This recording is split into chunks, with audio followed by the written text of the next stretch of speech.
Votre présence nous honore ce soir, madame, messieurs, chers téléspectateurs de la BTV. Vous êtes sur BTV et vous avez fait un très bon choix.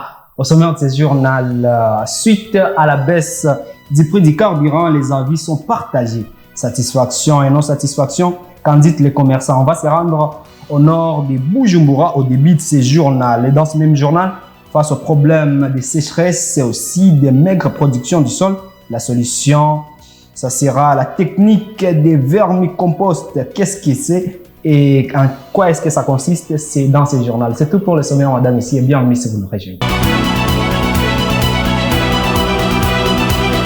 Et la baisse du prix du carburant n'a rien contribué à ce qui est de la baisse des prix des denrées alimentaires. Ça, c'est l'avis qu'ont partagé ou ont apporté certains commerçants de la mairie de Bujumbura. On va se rendre tout de suite au nord de Bujumbura, c'est tout précisément au marché de Kinama. À travers ce reportage de notre concert, Ange Negrita Ilakon. Après la baisse du prix du carburant, il n'y a plus de produits qui ont baissé de prix au marché Kinama, situé en commune Nhangwa, à mairie de Bujumbura, comme l'indique l'un des commerçants de son marché. Les prix de produits sont réduits en fonction de la façon dont ils ont été perçus sur le marché. Si nos akarorero nk'ibiyobi biteko tubidandaza bitanu n'amajani ariko bivanye nuko abashora bo bizana ari benshi ko bipunguza tukabidandaza na 4 ariko bitaraboneka ahubwo birashobora no kuduga bikarenza no ngaha kintu kimaze kuboneka ku isoko gitegerezwa gukoroka mugabe iyo kitabonetse ku isoko gishobora gukoroka ikintu cyo nyene nico cikorora iyo abashora babaye bake ibintu biraduga iyo abashora babaye benshi naho ibintu birakoroka. Du côté des commerçants de farine de manioc connus sous le nom de Kivondé, le prix actuel est toujours de 3 000 francs burundais alors que le prix de la farine de manioc connu sous le nom de Nyang est de 2 000 francs burundais.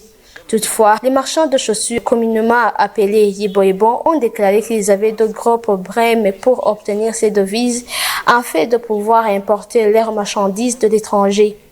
Certains commerçants ont demandé aux propriétaires de véhicules de transport des marchandises en provenance de l'intérieur du pays de stabiliser le prix de transport afin de pouvoir bénéficier et aussi de la baisse de prix du carburant, ce qui peut même conduire à une baisse du prix des marchandises sur le marché. Le marché de Kinama a été un refuge pour de nombreux citoyens de la ville de Bujumbura car c'est un marché qui propose des produits à bas prix, mais maintenant ce n'est plus le cas car les prix des produits ont considérablement augmenté. Et le secteur du tourisme au Burundi a connu des avancées très significatives comparativement aux années passées, bien sûr. Toutefois, il y a encore certaines imperfections dans ces domaines ou encore des défis auxquels sont confrontés les gens qui exercent dans ces domaines. En l'occurrence, ce sont les guides touristiques. Gilles Vernon Akimana est parti à leur rencontre et nous recueille les propos. Malgré les efforts de la jeunesse dans le but de promouvoir le secteur du tourisme au Burundi, il y a encore quelques défis à relever, même si on ne peut pas ignorer quelques avancées, comme l'indiquent quelques-unes des guides touristiques. Pour le moment, la situation, on peut dire que c'est pas comme avant, dans les années passées, dans les 3 années. Aujourd'hui, la situation est stable.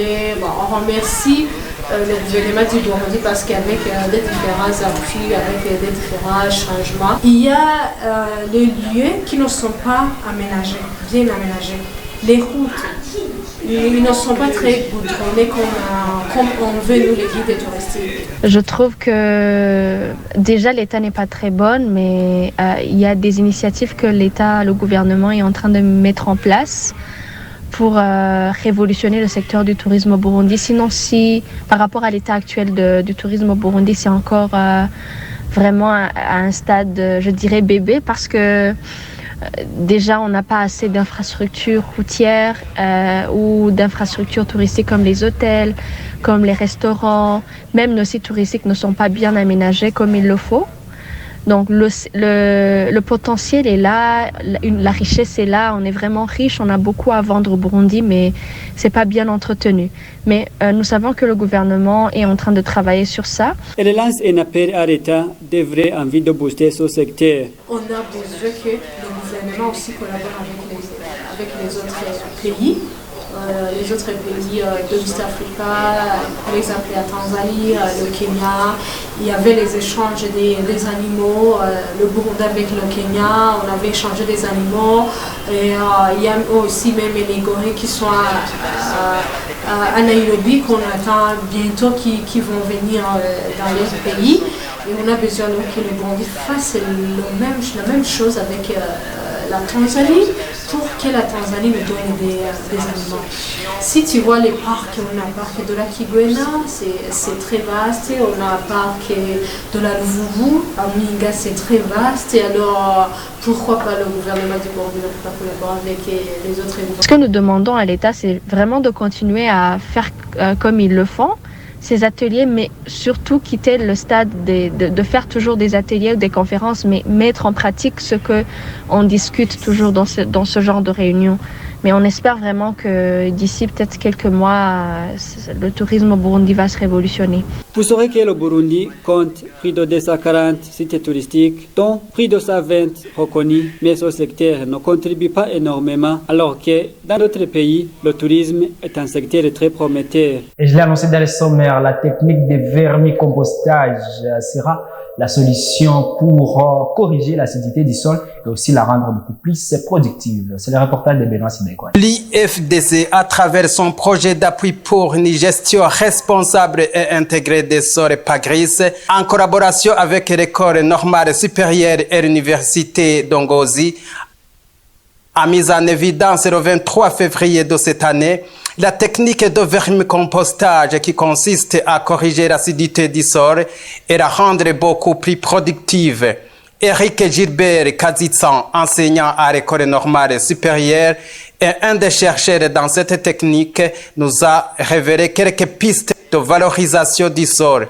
L'objectif de recherche dans le cadre de son projet, ça a été d'abord fait des analyses physico-chimiques pour comprendre la teneur du vermicompost produit par ces vers de terre en nutriments principaux pour la plante, comme le potassium, le phosphore et l'azote, mais aussi en oligo-éléments, le cuivre, le fer, ainsi de suite. Nous avons aussi fait des analyses toxicologiques pour pouvoir comprendre et plutôt montrer que le vermicompost produit par ces vers de terre ne contient pas des métaux lourds comme le plomb, le cadmium, etc. Et les résultats ont montré que le vermicompost produit contient des nutriments et a un potentiel d'hydrogène alcalin, à d'autres paramètres qui sont intéressants en agriculture, et que ce vermicompost était sain sur le point de vue toxicologique, ne contient pas des teneurs inquiétantes de ces métaux lourds que je viens d'énumérer. Les analyses microbiologiques ont aussi prouvé que il ne contient pas beaucoup de germes pathogènes en quantité inquiétante de germes pathogènes. Donc, c'était un bon vermicompost et un peu d'homo. Michael Bin, le coordinateur du projet PAGRIS, a indiqué que cette technique de vermicompostage est venue pour corriger et la mise en valeur d'un sol acide. Le projet PAGRIS vise une gestion écologique et durable des terres et une augmentation de la productivité et des revenus des ménages pour 100 000 ménages agricoles.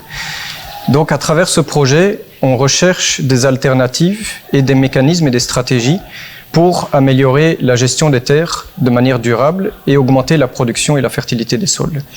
C'est dans ce cadre que l'IFDC a collaboré avec l'université de Ngozi et l'ENS sur ce projet vermicompostage pour analyser la faisabilité de développer cette technologie au Burundi qui offre des potentialités en termes de gestion durable de la fertilité des sols. Vous saurez que cette technique a été effective grâce aux chercheurs des différentes universités, à savoir l'université d'Ongozi, l'école normale supérieure ainsi que l'université polytechnique de Gitega. Réussir l'éducation des enfants, ça implique beaucoup de choses. Ça implique l'apport des parents, tous des pères et mères, et aussi l'apport du gouvernement. Pour réussir cette dernière, il faut transformer votre enfant en votre ami. Adolphe Nibacharira, il est père aussi zélé dans l'éducation des enfants. Je vous propose de... Alors,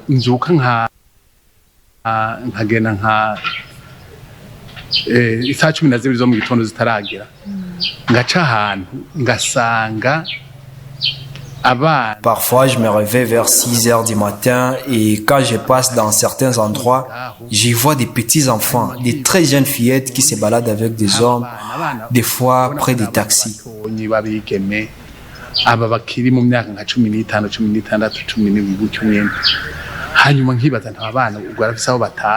Et parfois, je me demande, ces enfants de près de 15 à 16 ans, 17, je me demande, est-ce qu'ils n'ont pas où ils habitent?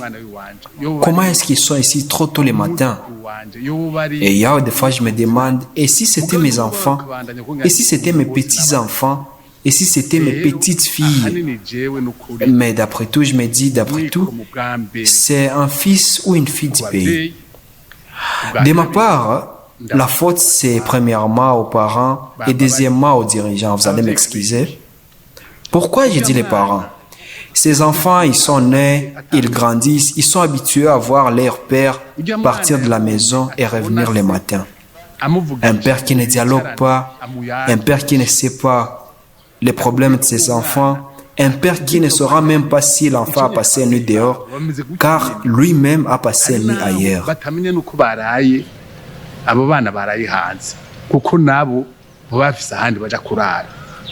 Navuga rero nti jewe abatware cyo nobwira nibakaze gose kuko ndazi ko higizaho abatware.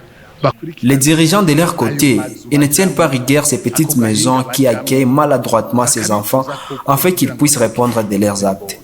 Nukuvuga rero abavyeyi nibamenye yuko bateza gutanga akarorero bwa mbere agahagarira akarora abana bakaraba ngena bifashe umwana harabusanga umwana. Je reviens un peu sur les parents, qu'ils sachent qu'ils doivent être exemplaires. L'éducation de l'enfant, c'est l'affaire de tous, les pères et aussi la mère ensemble. Si cela est fait en synergie, ça sera quasiment impossible que l'enfant soit délinquant. Pour réussir l'éducation de celui-ci, il faut le faire votre ami.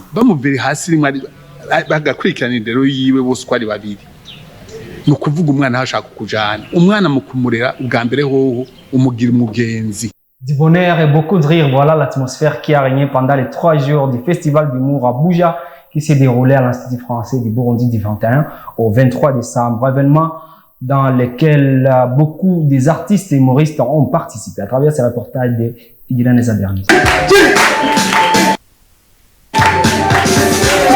Au dernier jour du Festival international de l'humour organisé par l'Institut français du Burundi, dont Canal+ était l'un des partenaires, Hugues Mbonimpa, directeur commercial de Télé 10, donne les avantages de ce festival.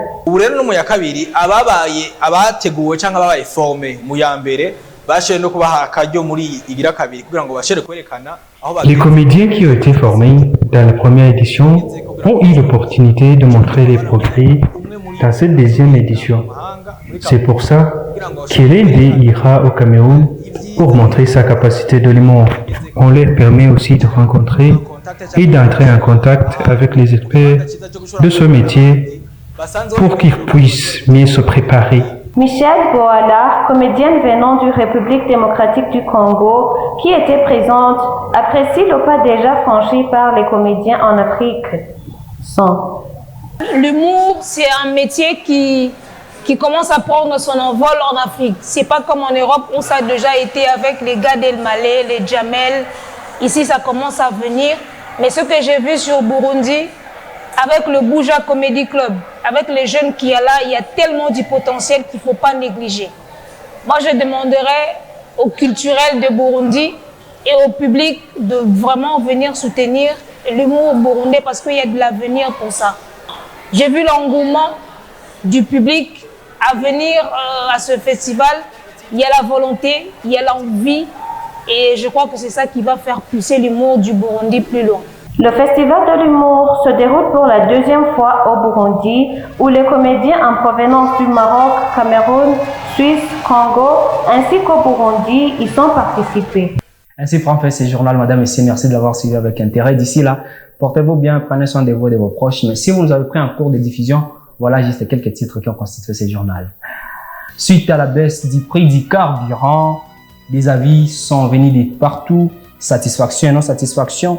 Qu'en dites les commerçants, vous avez suivi dans ce journal, les commerçants du marché de Kinama disent que ça n'a rien aidé dans ce sens. Et face au problème de sécheresse et aussi des maigres productions du sol, la solution serait la technique de vermicompostage. Vous avez suivi beaucoup plus dans ce journal. C'est tout, madame, messieurs. Merci et bonne suite des programmes et surtout bon début de semaine.